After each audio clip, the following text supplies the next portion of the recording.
ராதிகா, தமிழக அரசியலில் மற்றொரு முக்கிய திருப்பமாக ஓ பன்னீர்செல்வத்தின் டெல்லி பயணம் பல்வேறு சர்ச்சைகளை ஏற்படுத்தியிருக்கிறது.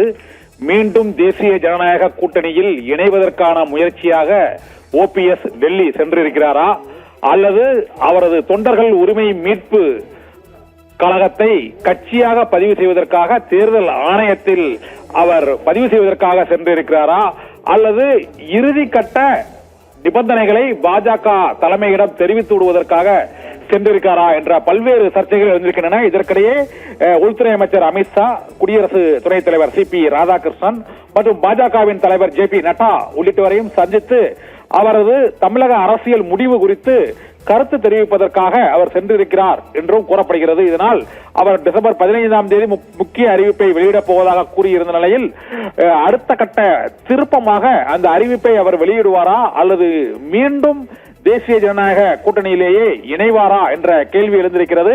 செங்கோட்டையன் தமிழக வெற்றிக் கழகத்தில் விஜயோடு இணைந்த பிறகு மீதியுள்ள அதிமுக தலைவர்களை ஒருங்கிணைக்கும் முயற்சியில் பாஜக ஈடுபட்டிருக்கிறது என்றும், அதற்காக முதல் கட்ட முயற்சியாக ஓபிஎஸ்ஐ நீண்ட நாள் விசுவாசியாக இருந்தவர் பிரதமர் நரேந்திர மோடியின் தமிழக வருகையின் போது அவருக்கு அப்பாயின்மெண்ட் கிடைக்காத விரக்தியில் தான் அவர் பாஜக கூட்டணியிலிருந்து வெளியேறினார். இப்போது மீண்டும் தேசிய ஜனநாயக கூட்டணியில் அவர் இணைவதற்கான ஒரு முதல் கட்ட பேச்சுவார்த்தையை நடத்துவதற்காகத்தான் ரகசியமாக டெல்லிக்கு சென்றிருக்கிறார் என்று கூறப்படுகிறது. இதுவரை ஓபிஎஸ் தரப்பிலோ பாஜக தரப்பிலோ எவரும் உறுதிப்படுத்தவில்லை. இருந்த போதிலும் அவர்கள் தொண்டர்கள் உரிமை மீட்பு கழகத்தை கட்சியாக பதிவு செய்து வருவதற்காகத்தான் அவர் சென்றிருக்கிறார் என்று ஓபிஎஸ் ஆதரவாளர்களின் அந்த இரண்டாம் கட்ட தலைவர்கள் தெரிவித்து வருகிறார்கள்.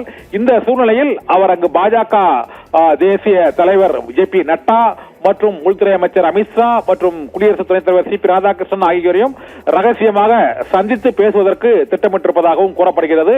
இதனால் தமிழக அரசியலில் மீண்டும் ஓபிஎஸ்ஸின் எந்த பக்கம் அவர் சாயப் போகிறார் என்ற கேள்விக்கு அவர் டெல்லி பயணம் உறுதி செய்த பின்னர் விடை கிடைக்கும் என எதிர்பார்க்கப்படுகிறது. இதனால் அவர் தனிக்கட்சி தொடங்குவது அல்லது விஜய் கூட்டணியுடன் இணைவது இல்லது மீண்டும் தேசிய ஜனநாயக கூட்டணியில் இணைவது, இந்த மூன்று வாய்ப்புகளில் எந்த வாய்ப்பை அவர் தேர்ந்தெடுக்கப் போகிறார் என்ற கேள்வி எழுந்திருக்கிறது. டிடிவி தினகரனை பொறுத்தவரை எடப்பாடி பழனிசாமியை முதலமைச்சராக அறிவித்தால் இந்த கூட்டணியில் இருக்க முடியாது என்று தொடர்ந்து கூறி வரும் நிலையில் ஓ பன்னீர்செல்வம் இந்த வேண்டுகோளுக்கு பதிலாக டெல்லியில் அவர் இறுதிக்கட்ட முடிவை எடுப்பார் என்றும், இது பாஜக தேசிய தலைமையுடன் அவர் சந்தித்த பின்னர் அவர்கள் கூறும் ஆலோசனைப்படி அடுத்த கட்ட செயல்பாடுகளை அறிவிப்பார் என்றும் எதிர்பார்க்கப்படுகிறது. ராதிகா, தகவல்களுக்கு நன்றி கண்ணன்.